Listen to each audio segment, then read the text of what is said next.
அன்பு வணக்கம் சொந்தங்களே. எல்லாத்துக்கும் இந்த சாப்பாடு செய்கிறது ஒரு பெரிய சேலஞ்சாக இருக்குங்க. காலையில் என்ன டிஃபன் செய்கிறது, மத்தியானம் என்ன லன்ச் பண்ணுறது, நைட்டுக்கு என்ன டின்னர் பண்ணுறது அப்படின்றது எல்லாருக்குமே ஒரு பெரிய சேலஞ்சு தான். ஆனால் அந்த சேலஞ்சையுமே நம்ம அழகா அதை கரெக்டாக அந்தந்த நாளைக்கு என்னென்ன செய்யணும் அப்படின்ற ஒரு பிளான் பண்ணி நம்ம செய்ய ஆரம்பிச்சிட்டோம் அப்படின்னா, அன்னைக்கு நம்ம சமையலை ஈஸியாகவும் குயிக்காகவும் செஞ்சு முடிச்சிடலாம். அந்த மாதிரி ஒரு வீடியோ தான் நீங்கள் பார்க்க போகிறீங்க. நான் என்ன பண்ணியிருக்கேன் அப்படின்னா, சுரக்காய் சப்பாத்தி போட்டுட்ருக்கேன். இப்படி ஹெல்த்தியாக நீங்கள் சப்பாத்தி செஞ்சு கொடுக்குறப்ப குழந்தைங்க விரும்பி சாப்பிடுவாங்க. சுரக்கான்றாலே குழந்தைங்களுக்கு கூட்டாவோ இல்லை பொரியலாவோ செஞ்சு கொடுத்தா கண்டிப்பாக சாப்பிட மாட்டாங்க. ஆனால் இந்த மாதிரி சுரக்காய் சப்பாத்தி செஞ்சு கொடுத்தீங்க அப்படின்னா, இதுக்கு சைடிஷ்ஷே தேவையில்லை, நான் ப்ளைனாகவே சாப்பிட்டுக்கிறேன் அப்படின்னு சொல்லி உங்கள் குழந்தைங்க எடுத்துகிட்டு போய் சுருட்டி சாப்பிட ஆரம்பிச்சிருவாங்க. அந்த மாதிரி தான் எங்கள் குழந்தைங்களும் இதே மாதிரி நான் செஞ்சுக்கிட்டு இருக்கப்பே சாஃப்டாக இருந்துச்சு அந்த சுரக்காய் சப்பாத்தி. உடனே என் 2 பசங்களும் என்ன பண்ணிட்டாங்க, அப்படியே ப்ளைனாகவே சுருட்டி சாப்பிட ஆரம்பிச்சிட்டாங்க. குருமா கொண்டு போய் சாப்பிடுங்கப்பானா வேணவே வேணாம் அப்படின்னு சொல்லிட்டாங்க. அந்த அளவுக்கு இந்த சப்பாத்தி ரொம்ப சூப்பராக இருக்கும். கண்டிப்பாக ட்ரை பண்ணி பாருங்கள். அதுக்கப்புறம் பார்த்திங்கன்னா, என்னோட பெரிய பையன் மீன் குழம்புல ஒரு முட்டை பொடி மாஸ் பண்ணார். ரொம்ப சூப்பராக இருந்துச்சுங்க. குழந்தைங்களுக்கு இந்த மாதிரி சின்ன சின்ன வேலைங்களை கற்றுக் கொடுங்க.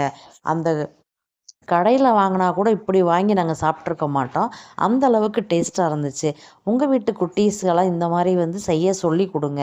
அவங்களுக்குன்னு சில நீங்கள் சொல்லி கொடுக்க ஆரம்பித்தாதான் நம்மளுக்கே ஒரு தலைவலி, காய்ச்சல் அப்படின்னு நம்ம படுத்துக்கிட்டோன்னு வச்சுக்கோங்களேன்.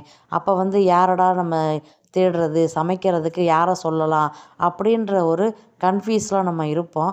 ஆனால் உங்கள் குழந்தைங்களுக்கு சின்ன சின்ன சமையலை நீங்கள் கற்றுக் கொடுத்தீங்க அப்படின்னா, சும்மா ஒரு சோறை வடிச்சிட்டு கூட ஒரு ரசம், ஒரு முட்டை பொரியல் வச்சு கூட அவங்க சாப்பிட்டுக்குருவாங்க. இந்த மாதிரி உங்கள் குழந்தைங்களுக்கு நீங்கள் ட்ரை பண்ண கற்றுக் கொடுங்க. அதுக்கப்புறம் பார்த்திங்கன்னா, நம்ம பருப்பில் அடை பண்ணியிருப்போம். இது பருப்பு வகைகளை மட்டுமே வச்சு செஞ்ச அடை. இந்த பருப்பு வடை எப்படி செஞ்சேன் அப்படின்னா, பாசிப்பருப்பு 2 கிளாஸ் எடுத்துக்கிட்டேன், பாசிப்பயிறு 2 கிளாஸ் எடுத்துக்கிட்டேன், அதுக்கப்புறம் பார்த்திங்கன்னா கொண்டக்கடலை 1 கிளாஸ் எடுத்துக்கிட்டேன், அதுக்கப்புறம் கடலப்பருப்பு, துவரம்பருப்பு ஒரு கிளாஸ் எடுத்துக்கிட்டேன், அதுக்கப்புறம் பார்த்திங்கன்னா உளுந்து 1 கிளாஸு.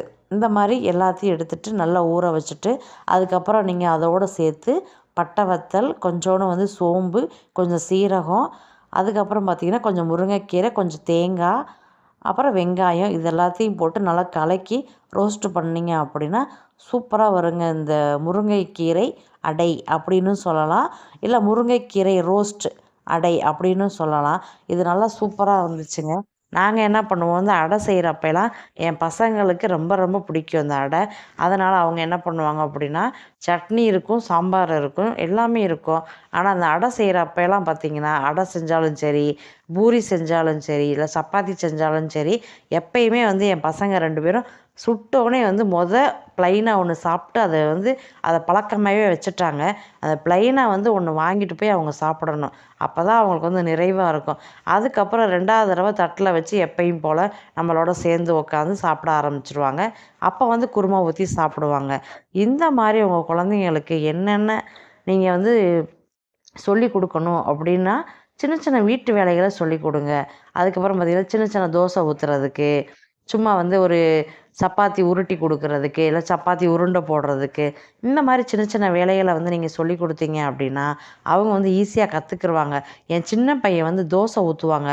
அவ்வளோ முருகலாக ரோஸ்ட்டு மாதிரி இருக்கும், சூப்பராக இருக்கும். ஹோட்டலில் நம்ம எப்படி போய் சாப்பிடுவோம், அதே மாதிரி அந்த அளவுக்கு டேஸ்ட்டாகவும் சூப்பராகவும் இருக்கும். சில நேரம் நான் தோசை ஊற்றிக்கிட்டே இருப்பேன், எனக்கு கால் வலிச்சிரும். அப்போ என்ன பண்ணுறதுன்னு தெரியாமல் என் பையனை தான் ஊற்ற சொல்லுவேன். வேறு வழி இல்லைல்லங்க, நம்மளுக்கு உடம்பு சரியில்லைன்னா யார்கிட்ட நம்ம போய் ஹெல்ப் கேட்க முடியும்? நம்ம பசங்கக்கிட்ட மட்டும்தான் நம்ம ஹெல்ப் கேட்க முடியும். அதனால் அவங்க எனக்கு ஊற்றி தருவாங்க.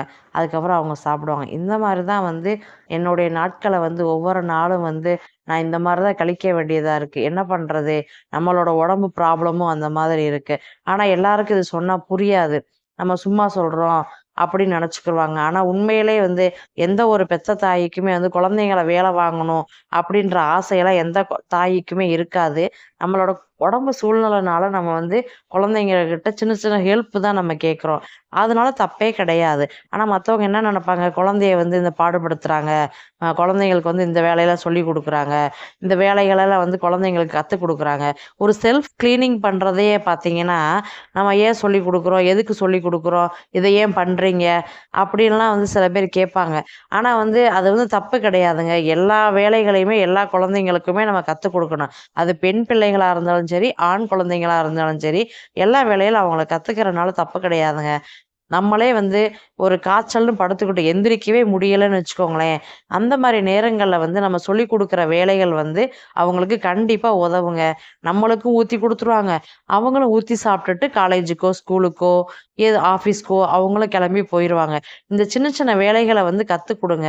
வேலை பார்க்குறோம்னா நம்ம வீட்டு வேலைய நம்ம தாங்க பார்க்கணும். வேற யாரு பார்ப்பா? நம்ம குழந்தைங்களுக்கு சின்ன சின்ன வேலைகள சொல்லிக் குடுத்தா தான் அவங்க வந்து இப்ப வந்து நம்ம சொல்லிக் குடுக்கல அப்படின்னா, பின்னாடி அவங்க கஷ்டப்படுறப்ப, நம்ம அத பார்த்து நம்ம கஷ்டப்படுவோம். இப்பயே நீங்க கஷ்ட நஷ்டத்த சொல்லிக் குடுத்து வளர்த்துட்டீங்க அப்படின்னா, பின்காலத்துல அவங்க ஒரு நல்ல எதிர்காலத்துல அவங்க ஒரு நல்ல ஒரு அந்தஸ்துல அவங்க உட்காந்துருக்கிறப்ப நம்மளுக்கு ரொம்ப சந்தோஷமா இருக்கும்.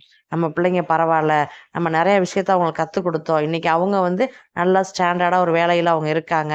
அப்படின்றத நம்ம நெனச்சுக்க முடியும். ஆனா நம்ம இப்பயே எல்லா விஷயத்தையும் கத்துக் குடுக்கலன்னு வச்சுக்கோங்களேன், பின்னாடி வந்து அவங்க எதையுமே கத்துக்கவும் மாட்டாங்க. கஷ்டம் தான் படுவாங்க. நன்றி. வணக்கம்.